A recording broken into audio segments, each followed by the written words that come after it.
All right, guys, I'm standing outside of the police department here. This is a sidewalk, public sidewalk that runs up to City Hall.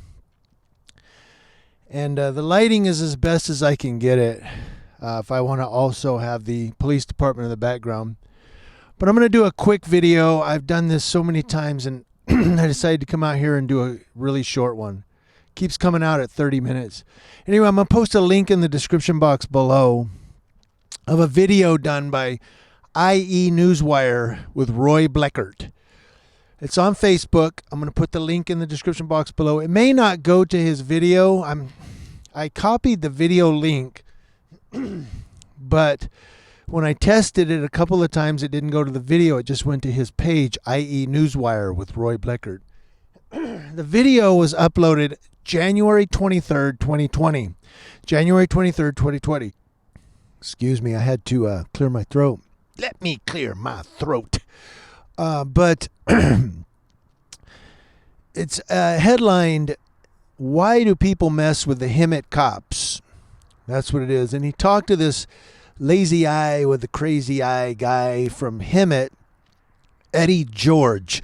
Now, Eddie George has fallen out with some of his friends, and I know this personally. I've talked to some of them directly, and he's fallen out with them, and so he's kind of not as popular as he once was in Hemet as a news guy. So in order to get back into the spotlight, he's using me as some kind of activist platform and going around talking about me to try to get back in the spotlight.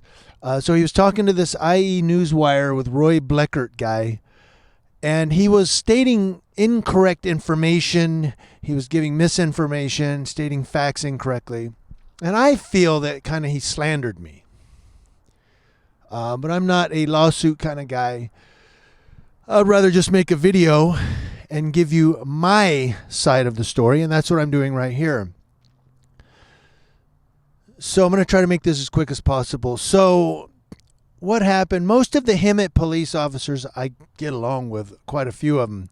He said that there was an incident that happened, and Officer Coley came up to me and told me to move back. Officer Coley did not come up to me and say anything. In fact, I didn't even see Officer Coley that night on this particular incident. I saw Officer Reynoso, and I thanked him for being professional, because Officer Reynoso is always professional to me. And he thanked me for that. But I didn't see Officer Coley. Now, Officer Coley and I get along. I really like the guy. I think he's a public servant in all the sense of the word. He's out there for the people. He does a good job. He always sees me and says, "Hey, buddy, what's up, man?" And we talk, and he goes, "All right, have a good night." And so I really like Officer Coley. So, no, that wasn't him. It was some other cop. And what happened was, for those people, old school people that have been with me for a while, this may be a little redundant. I apologize. But they were searching a car. I left the sidewalk and walked off into the dirt about 5 or 10 feet in. I was still in city property and public property on the city, next to the sidewalk, about 60, 75 feet away from the cops. They didn't want me recording, and they told me, "Go back over there on the sidewalk." I said, "No, I'm fine right here. I'm far enough away." I was not violating 148A. I was not. In the whole letter of the law, I was not violating 148A. But they walked up the 60 to 75 feet, put a high-powered flashlight in my eyes, and told me, "Go back on the sidewalk or we're going to arrest you for trespassing." I said, "Trespassing on city property?" "Well, that sign there says no trespassing." Now, the sign he was talking about was posted on the fence of the Hemet rail yard. The cop doesn't work for Hemet rail yard. He cannot be a trespassing complainant. The rail yard has to tell the police we would like him to leave. But first and foremost, I wasn't even on their property. I was on city property. The no trespassing sign referred to the property inside of that fence line. I was outside the fence on city property. So I was not violating PC 602. But the police officer was fabricating all of this so that he could exert authority over a law-abiding citizen that was exercising a constitutionally protected activity. And when I resisted him and said, no, I'm not breaking the law, go back to work, his sergeant came over and put his high-powered flashlight in my eyes and told me, go away or we're going to arrest you. And I broke my knee off in his ass. And now Eddie George uses that one incident as some type of platform for activism and has been out talking about me. Well, on January 23rd, 2020, he was on this IE Newswire with Roy Bleckert, slamming me, basically, saying I go up to the cops with a chip on my shoulder. No, I don't. And I didn't that night either. I'm a silent observer. I go up and I just record and I narrate like this here. The only time I say anything to the cops is if they say, hi, Jimmy. I say, hey, how's it going, officer? Or, how's it going, man? You know, I'll say hi. I'll talk to them. If they come up and talk to me, we'll talk. But if they try to exert authority over a law-abiding citizen that's exercising a constitutionally protected activity, yes, I'm going to educate them. I'm going to say, don't stand in front of my camera like that. That's a violation of the Thomas Bain Act. It might be Tom Bain Act, right? Or Thomas, I forget. Anyway, I'm very, very tired. I shouldn't even said that. I'm moving on. I digress. So, but I'll tell them that. I'll educate them and say that's a violation of the Thomas Bain Act. Or I'll say, no, I'm not violating 148A. I am right now abiding by the law, so get back to work. I'm not breaking the law. There's no law to enforce here. Go back to work, I'll tell them. Why do I record the police? Because there are cops out there that will violate policy, break the law, and violate people's civil rights. I'm always going to refer to this one because it is the best one to refer to. DeKalb County, Georgia, cop pulls up. A naked, unarmed veteran starts walking toward him, pleading for help. The cop shoots him dead. The cop tells a second arriving officer, yeah, he grabbed a hold of me. He was going for my gun. I feared for my life, and I had to use force. A bystander's video showed that the man never got closer than 6 feet away when he was shot dead.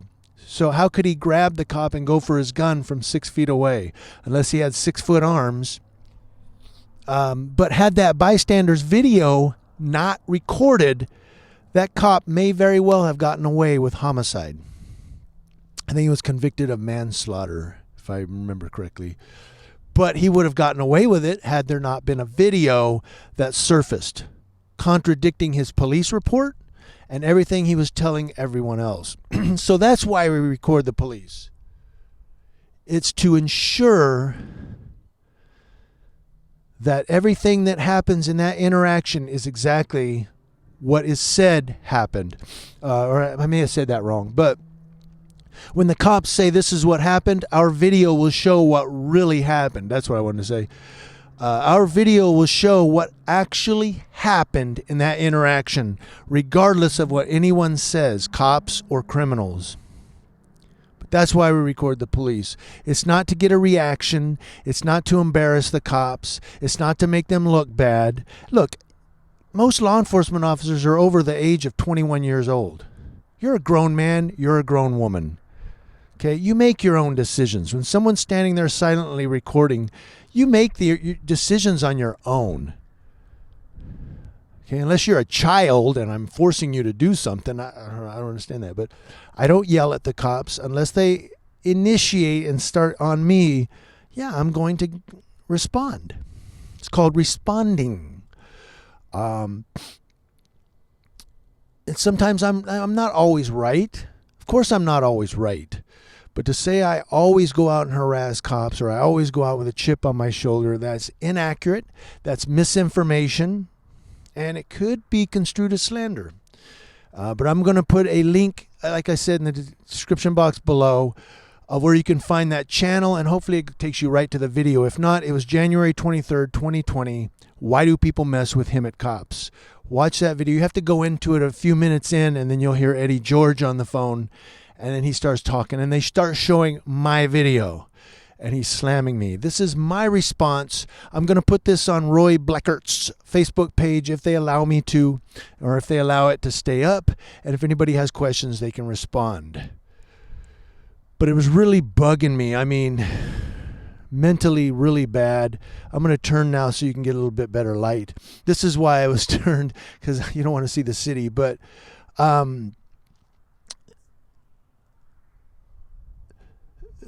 Somebody's down there screaming. But that's why I'm making this video here. Is it was really, really bugging me. And I was like, you know what? I have to say something. It's bugging the shit out of me. But there you go. I am not out here recording the police to make them look bad, to get a reaction, or to slam them, or to make them feel uncomfortable. Look, you're a cop. And you have a job to do. And if you can't do that job with integrity and ethics and honesty, then you need to find another job, because you're in the wrong line of work. Community Leo Watch.